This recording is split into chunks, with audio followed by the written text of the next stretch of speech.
आज हम पढ़ेंगे क्लास 7 का चैप्टर नंबर 6 जिसका नाम है physical and chemical changes. Changes two type के होते हैं, physical change and chemical change. Physical change क्या होते हैं?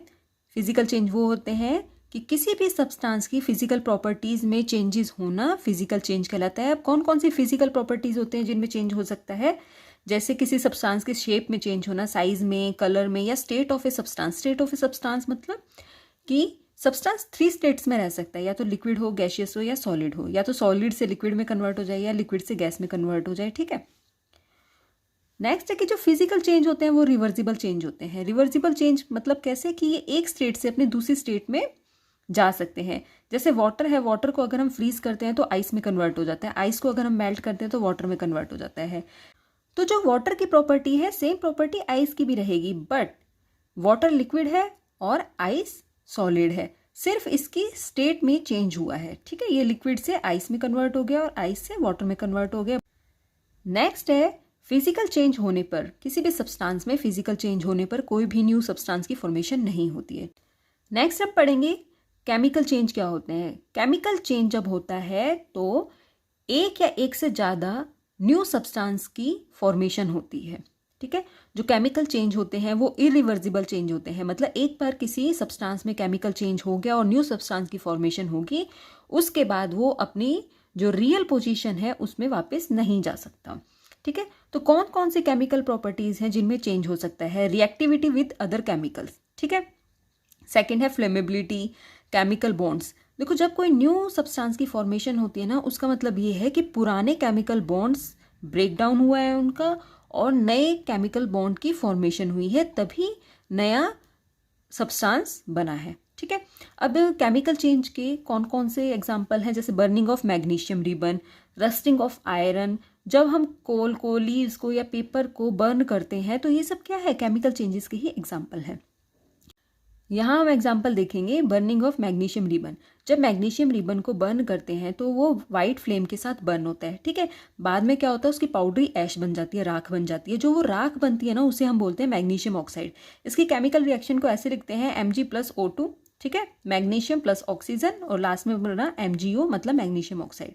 तो जो ये मैग्नीशियम ऑक्साइड बना है ना, ये पाउडरी ऐशी है। ठीक है, जब इस मैग्नीशियम ऑक्साइड का लिटमस टेस्ट करवाया तो इसने रेड लिटमस को ब्लू में कन्वर्ट कर दिया। इसका मतलब क्या है कि जो इसका पीएच है वो बेसिक है।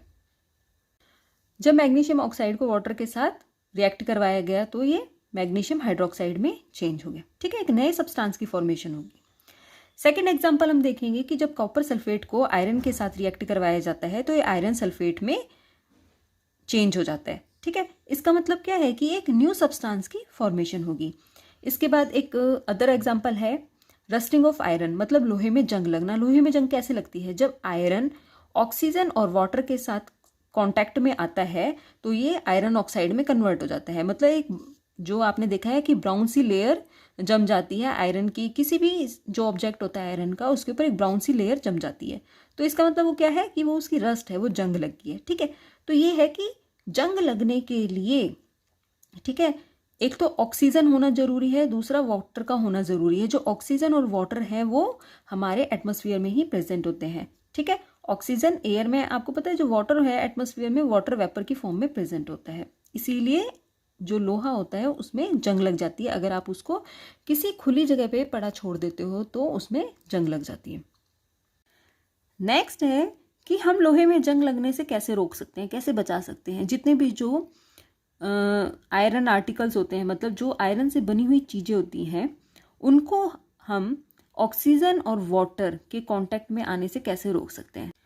फर्स्ट है या तो उस पर पेंट कर दिया जाए या ग्रीस लगा दी जाए टाइम टू टाइम, तो क्या होता है, जंग नहीं लग सकती। ठीक है, सेकंड है कि लोहे के ऑब्जेक्ट पर किसी दूसरे मेटल की कोटिंग कर दी जाए। दूसरा मेटल कौन सा हो सकता है? क्रोमियम भी हो सकता है, जिंक भी हो सकता है, या खुद आयरन भी हो सकता है। ठीक है, तो ऐसी प्रोसेस जिसमें लोहे के ऑब्जेक्ट पर किसी दूसरे मेटल की कोटिंग की जाती है, उस प्रोसेस को बोलते हैं गैल्वेनाइजेशन।